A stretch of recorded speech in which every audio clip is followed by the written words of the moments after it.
ევროპარლამენტში გამართულ დებატებსა და რეზოლუციის პროექტზე კეთდება პოლიტიკური შეფასებები, მხარეთა პოზიციებს სოფო ბერიძე გაგვაცნობს. სახელმწიფო პარტიისთვის ევროპარლამენტის რეზოლუცია ფაქტობრივად ყოველი ახალი რეზოლუციის მიღების შემდეგ უფასურდება, რადგან მმართველი პარტიის წევრები ამბობენ, რომ ეს პროექტები ბოლო პერიოდია მუდმივად აგებული არის სიცრუეზე.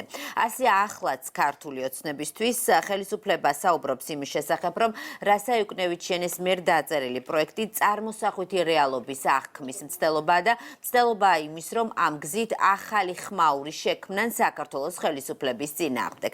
საპარლამენტო ოპოზიცია ამბობს, რომ ამ პროექტით მათ შორის ევთო ოდირის რეპუტაციის განადგურების მცდელობას აქვს ადგილი, რადგან იცით, რომ რეზოლუციის პროექტით ევროპარლამენტართა ნაწილი ისევ ითხოვს საქართველოში ახალ არჩევნებს, მაშინ, როდესაც ეს საკითხი დღის წესრიგში ევთო ოდირს, ანუ მთავარ სადამკვირვებლო ორგანიზაციას არ დაუყენებია.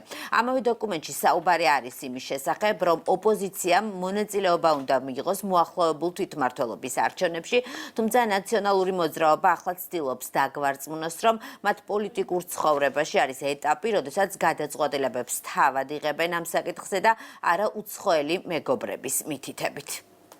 ნებისმიერი პოლიტიკური ძალა თვითონ მიიღებს გადაწყვეტილებას ამასთან დაკავშირებით და ჩვენი პოზიცია მყარად არის ცნობილი. არ ვფიქრობთ, რომ სპეცოპერაციაში უნდა მივიღოთ მონაწილეობა, რომელსაც ისინი არქმევენ არჩევნებს. ის რომ თავად 2024-ის არჩევნების შემდგომ ერთ-ერთმა და ერთადერთმა შემფასებელმა, რასაც ქვია ევთო ოდირი, დაწერა, რომ არჩევნები იყო კონკურენტუნარიანი, არის აბსოლუტურად უგულებელყოფილი.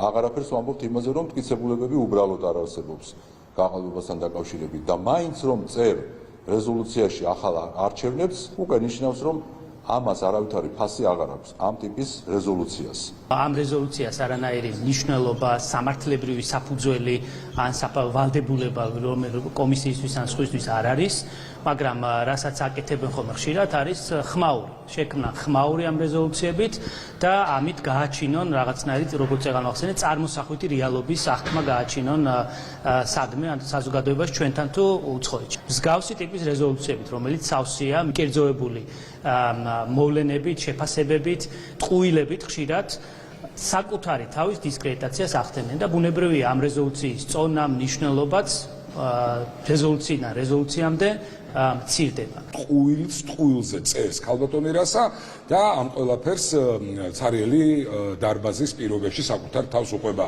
ამას ხო არანაირი ღირებულება არ გააჩნია, არანაირი არც სამართლებრივი, არც პოლიტიკური ფასი ამ ტყუილებს ბუნებრივია ვერ ექნება და ვერც გამოადგებათ ამ ტყუილებით გაჯერებული რეზოლუცია იმისთვის, რასაც რეალურად ამ ყველაფერს აქვს მიზანი, არის ზეწოლა და ძალმომრეობა ქართულ ხალხზე. ქართული ხალხი შანტაჟს არ ემორჩილება და ძალიან კარგად ზუსტად და ხაზგასმით ეს რასას და ასევე მათ მხარდამჭერებს უთხრეს მათივე კოლეგა ევროპარლამენტარებმა. ქართული ოპოზიციის დიდი ხნის მეგობრის და მათივე ინტერესების ლობისტის რასა იუკნევიჩიანის მიერ დაწერილ რეზოლუციის პროექტზე მსჯელობა ევროპარლამენტში ფაქტობრივად სარეალ დარბაზში გაიმართა. ამას ადასტურებს კადრები, რომელიც გადაღებულია ევროპარლამენტის დარბაზში და ახლა ამ საკითხზე, ამ პროექტზე კენჭისყრა უნდა შედგეს სწორედ დღეს.